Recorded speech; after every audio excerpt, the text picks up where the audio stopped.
So here's what I learned from the experience, okay?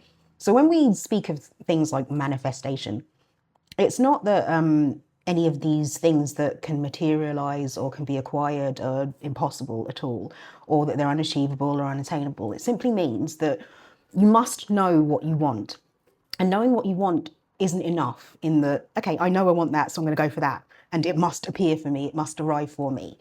Part of that manifestation is when you know what it is that you want, then everything that is not that, everything that does not hold the qualities of that which you want, you must reject, you must say no to. So basically, the question when it comes to manifestation is when you know what you want, what must you say no to get what it is that you want to say yes to, or what you are saying yes to?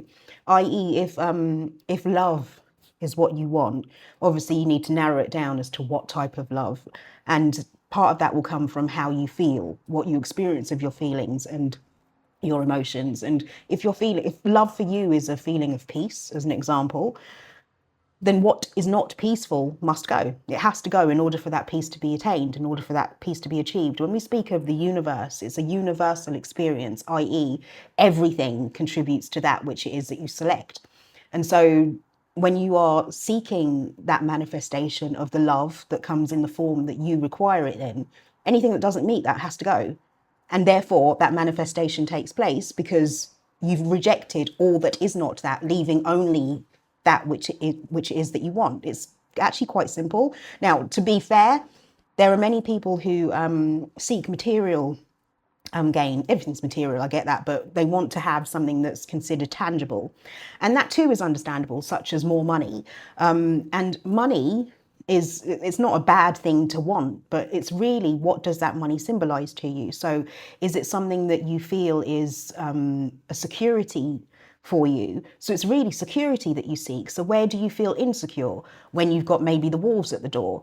So a way to change that wolves at the door feeling is to stop the wolf from thinking that it's a wolf and make it the lamb that it actually is. And so you then start to stop panicking about the likes of bills coming through your door. How am I going to pay this back? How am I going to pay this back? Totally understand that. It's not a situation that I'm unfamiliar with. Absolutely understand it. But I do know that the peace that came with knowing that, okay, I don't have it. What can you do? What are you going to do? Okay, you go do that, but I still don't have it. So I know that, yes, my spending habits may have to change. And so I may have to downsize. I may have to downgrade, if you like. But then part of that downsizing and downgrade really was an ego way of holding on to that security that I still wanted. And so what I found was, instead of looking at ways to pay back, I looked at ways not just to cut back, so it didn't feel like a cutback. I just filled my time with different things that didn't require a generation of money, such as writing, such as poetry. And these were all creative pursuits.